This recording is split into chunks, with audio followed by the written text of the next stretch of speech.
Hello student, welcome back to my YouTube channel topper galaxy.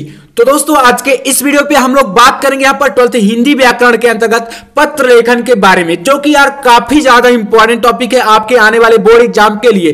तो हिंदी में आपका यह जो पत्र लेखन है यह 6 नंबर के लिए पूछा जाता है और इसी प्रकार से आपका निबंध है। तो ये दोनों टॉपिक आपके 15 नंबर के लिए आते हैं। और मैंने इससे पहले वीडियो में जब मैंने बताया था कि आपको कौन कौन से पत्र तैयार करने हैं, तो मैंने आपको बताया था कि मैं पत्र लेखन के बारे में एक वीडियो लेकर आने वाला हूं और यही आपका यह वीडियो होगा जिसमें मैं आपको बताऊंगा कि पत्र लेखन अगर आपका आता है तो किस प्रकार से आपको पत्र लिखना है, ताकि जो बोर्ड एग्जाम में आपके 6 नंबर है वह बिल्कुल पक्के हो सके। क्योंकि देखिए क्या होता है, आप लोग पत्र जो लिखते तो जरूर है, लेकिन उसमें आपको नंबर पूरे पूरे नहीं मिलते। इसके पीछे क्या जो मतलब रीजन होता है क्या है, तो वह भी मैं आपको बताऊंगा। कई सारे बच्चे जो है इसमें क्या गलतियां करते हैं और आपको वह कौन कौन सी गलतियां हैं जो नहीं करनी पत्र लेखन में। क्योंकि आप हिंदी को अगर हल्के में लेकर चल रहे हैं तो आप बहुत बड़ी भूल कर रहे हैं। जी हाँ, आपको बिल्कुल इसे हल्के में लेकर नहीं चलना। आप अगर फिजिक्स केमिस्ट्री समझते हैं कि कठिन है, लेकिन हाँ, हिंदी भी इतना आसान है अगर आप अच्छे नंबर लाना चाहते हैं तो। क्योंकि हिंदी को आप समझते हैं कि यार हम पढ़ लेते हैं तो हिंदी बहुत अच्छी है, हम लिख लेते हैं तो बहुत अच्छा है, लेकिन इसमें कुछ तरीके भी होते हैं तो वह हमें उसके जो है तरीकों को जो है फॉलो करना पड़ेगा। तो चलिए, इसमें हम जो है पत्र लिखने वाले जो कि एक इंपॉर्टेंट टॉपिक आपका होगा। कौन सा टॉपिक है, तो किसी विद्यालय में प्रबंधक के नाम प्रवक्ता पद पर अपनी नियुक्ति हेतु एक आवेदन पत्र लिखिए। ऐसा क्वेश्चन आपके बोर्ड एग्जाम में आता है। सबसे ज्यादा महत्वपूर्ण है आपका पत्र लेखन में यह क्वेश्चन। तो यहां पर आपको क्या करना है, प्रवक्ता पद यानी कि किसी जो है कॉलेज में आपको जो है लेक्चरर बनना है, तो वहां पर आपको लिखना है किसके, प्रबंधक के नाम एक आवेदन पत्र पहले देना है। तो चलिए इसको देखते हैं। यहां पर आपको क्या करना है, पहले सबसे पहले देखिए यहां पर आप लोग लिखेंगे सेवा में। ये आप समझ गए, सेवा में तो देखिए लिखा ही जाता है, ये तो मतलब कॉमन चीज है। अब आपको एक कॉमा लगा देना। उसके बाद यहां पर किसी विद्यालय की बात करेंगे, मतलब यहां पर किसी कॉलेज का नाम या स्कूल कॉलेज जो भी है वहां पर नाम मेंशन नहीं किया गया। अगर क्वेश्चन में कहता है किसी कॉलेज का नाम मतलब बताता है तो आप लोग इस यहां पर नाम भी लिख सकते हैं, लेकिन यहां पर नाम नहीं बताया गया तो आप क्या करेंगे, इसके नीचे आप लोग लिख देंगे प्रबंधक महोदय जी, ऐसा कर सकते हैं। और यहां पर अगर नाम नहीं दिया गया तो आप कुछ नाम भी अपने हिसाब से लिख सकते हैं, या आप XYZ करके कुछ ऐसा भी लिख सकते हैं। क्योंकि यहां पर देखिए नाम तो बताया नहीं गया। अगर नाम दिया रहता क्वेश्चन पेपर में आपके अगर दिया रहेगा तो आप उसको मेंशन कर दीजिएगा, यानी कि लिख दीजिएगा, और उसके बाद प्रबंधक महोदय यानी कि ऐसा करके आप इसके नीचे लिख सकते हैं। अब देखिए इतना आप करने के बाद यहां पर ध्यान दीजिएगा, जो सेवा में लिखेंगे इसके नीचे आपको नहीं लिखना, यहां से आपको इसके आगे ही लिखना है। ठीक है, मतलब कि इससे नीचे आप इधर की तरफ मत लिखिएगा, ये ध्यान रखिएगा। अब देखिए यहां पर हमने क्या किया, प्रबंधक, और यहां पर आपको बताना है विषय।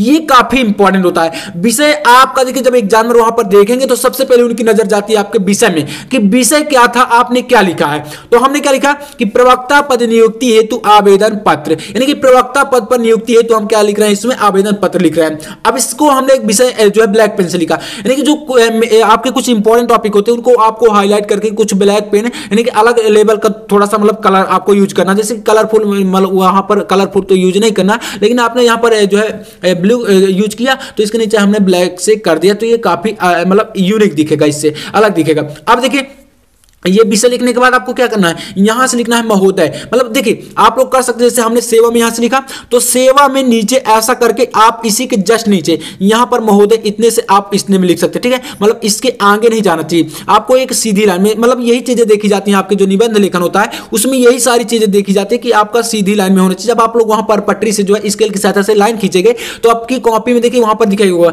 क्योंकि यहां पर देखिए क्या है, एक व्हाइट पेज है तो इसमें थोड़ा सा इधर उधर लाइन हो जाती है तिरछी ऊपर नीचे, तो आप समझ सकते हैं। तो इसलिए वहां पर आपको जो लाइन पेज होगा तो उसमें आपको जो है गलती नहीं होगी आपसे, तो ध्यान दीजिएगा। अब यहां पर हमने लिखा महोदय।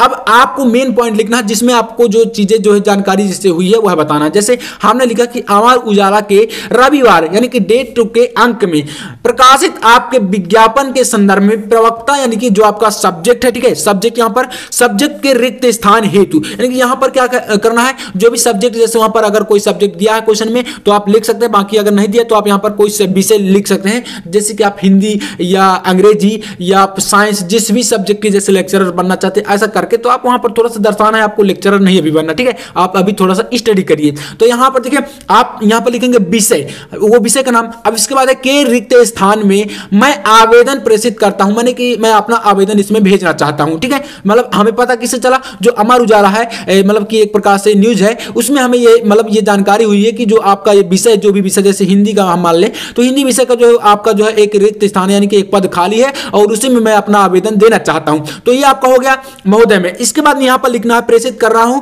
और यहां पर लिखना है कि मेरी शैक्षणिक योग्यता, मतलब कि मैं कितना पढ़ा हूं। क्योंकि देखिए अगर आप कहीं पर अप्लाई करते हैं, कोई भी नौकरी लेने जाते हैं, तो सबसे पहले आपकी क्या देखा जाता है, आपकी क्वालिफिकेशन देखी जाती है। आप कितना पढ़े हैं, आपका अनुभव कितना है, आपने उस फील्ड में कितना कार्य किया। क्योंकि देखिए आप लेक्चरर बनने जा रहे हैं, प्रवक्ता बनने जा रहे हैं, तो आपका पहले अनुभव भी देखा जाएगा कि आपने इससे पहले कहीं पर पढ़ाया है या इसका अनुभव आपको है या नहीं। आप डायरेक्टली तो वहां पर किसी जगह ज्वाइन नहीं कर सकते, क्योंकि आपको एक टीचर बनना है। तो टीचर देखिए बहुत ही एक सभ्य मतलब अच्छे नॉलेज भी होनी चाहिए। तो इसलिए यहां पर पहले आपको अनुभव और अपना जो शैक्षणिक योग्यता हुआ बतानी होगी। जैसे हमने यहां पर लिखा कि शैक्षणिक योग्यता में क्या किया, क्रम संख्या, पहले आपने हाई स्कूल निकाला होगा, उसके बाद इंटरमीडिएट और यहां पर बीए बीएससी जैसे साइंस, यहां पर सब्जेक्ट अगर आप साइंस का ले रहे हैं, जैसे आप यहां पर लिख दें विज्ञान या गणित या मतलब जो भी फिजिक्स केमिस्ट्री करके, तो अगर आप उसमें करेंगे तो यहां पर आप क्या करेंगे, बीए नहीं करेंगे, बीएससी करेंगे। इसी प्रकार से यहां पर आप एमएससी करेंगे। तो यहां पर अगर आप आर्ट के सब्जेक्ट लेते हैं तो आप बीए एमए कर सकते हैं, ठीक है। तो यहां पर आपने ये किया,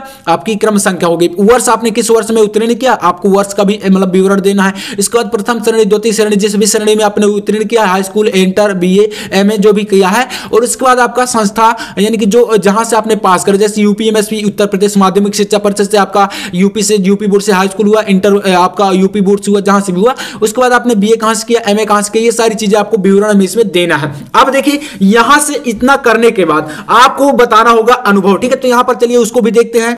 तो आप लोग देखिए इसमें अनुभव में क्या लिख सकते हैं, यहां पर लिखेंगे अनुभव, यानी कि मुझे कितना अनुभव है इस फील्ड में। जैसे मैं 2005 से कॉलेज, अब यहां पर किसी कॉलेज का नाम बता सकते हैं जिस भी कॉलेज में आप पढ़े हैं, ठीक है। मतलब मेरा ये बताने का मतलब ये है कि हमने जो है खाली स्थान छोड़ दिया। मैं आपको बता रहा हूं कि जैसे अनुभव आपका हुआ होगा तो जिस कॉलेज से हुआ होगा वहां का पता और कॉलेज का नाम डालना है। इसके बाद में और जिस भी विषय के आप प्राध्यापक हैं, ठीक है, मतलब जिस भी विषय के वहां पर पढ़ाएं जो भी विषय, और जिस विषय बनना चाहते तो वह विषय फिर से यहां डालना है। उसके बाद प्रवक्ता के रूप में कार्य कर रहा हूं, और परंतु यह जो पद है वह अस्थायी है, मतलब जो जिस पद पर मैं कार्य कर रहा हूं। क्योंकि देखिए अगर वहां से आप लोग छोड़ रहे हैं तो उसका रीजन भी आपको बताना पड़ेगा, क्योंकि आप वहां से क्यों छोड़ रहे हैं आपसे यह भी पूछा जाएगा, ताकि मतलब उन्हें जो विश्वास हो सके, आपके ऊपर बिलीव कर सके, ताकि आप लोग वहां से भी छोड़कर भाग सकते हैं बीच में। तो इसलिए वहां पर यह बताना है कि मुझे जो है इसलिए मैं वह पद छोड़ रहा हूं क्योंकि वह अस्थायी, मतलब कि किसी भी समय वहां से मुझे निकाला जा सकता है, इसलिए मैं वहां से जो है छोड़ रहा हूं। यह हो गया। अब इसके बाद आपसे निवेदन है कि मेरी शैक्षणिक योग्यताओं पर विचार करते हुए, मतलब मेरी शैक्षणिक योग्यता जो भी है उसको देखते हुए आपको क्या करना है, मुझे अपने कॉलेज में सेवा का अवसर प्रदान करें। और इसके बाद लिखना है मैं आपको विश्वास दिलाता हूं कि मैं अपने परिश्रम, कार्य क्षमता एवं अध्ययन से, कार्य से जो छात्रों को जो भी जितने भी छात्र हैं सभी को सदैव संतुष्ट रखूंगा। और इसके बाद आप यहां पर लिख सकते हैं आपको किसी भी प्रकार के शिकायत का अवसर नहीं दूंगा। और यहां पर दिनांक और आपका संलग्न प्रमाण पत्र, जो भी आपके प्रमाण पत्र high school, intermediate, BA, BSc जो भी चीजें हैं उनका आप लोग प्रमाण पत्र, फोटोकॉपी वगैरह जो भी चिपका कर वहां पर मतलब संलग्न करके देते हैं। अब यहां पर आवेदक का नाम, यहां पर मतलब अपना नाम आपको नहीं लिखना, ठीक है। तो ये आपका प्रारूप होता है। आपको आवेदन पत्र लिखने के लिए जो भी मतलब चीजें आती हैं, अगर आप इस प्रारूप में लिखते हैं, अच्छी राइटिंग, हैंड राइटिंग आपको विशेष तौर पर ध्यान देना, हैंड राइटिंग आपकी बहुत ही बेहतरीन होनी चाहिए। तो आपको दोस्तों 100% गारंटी के साथ कहता हूं कि पूरे नंबर आपको मिलेंगे, एक भी नंबर आपका नहीं कटने वाला। तो मैंने दोस्तों अपनी तरफ से पूरी कोशिश करी है कि आपको एक भी जो है डाउट ना रहे। और हाँ, प्रारूप का विशेष ध्यान दीजिएगा अगर आपको नंबर अच्छे चाहिए। तो चलिए दोस्तों, अगर वीडियो अच्छा लगा तो लाइक कर देना और चैनल पर नया तो सब्सक्राइब भी कर लेना। मैं मिलता हूं आपसे अगली वीडियो में, तब तक के लिए जय हिंद, वंदे मातरम।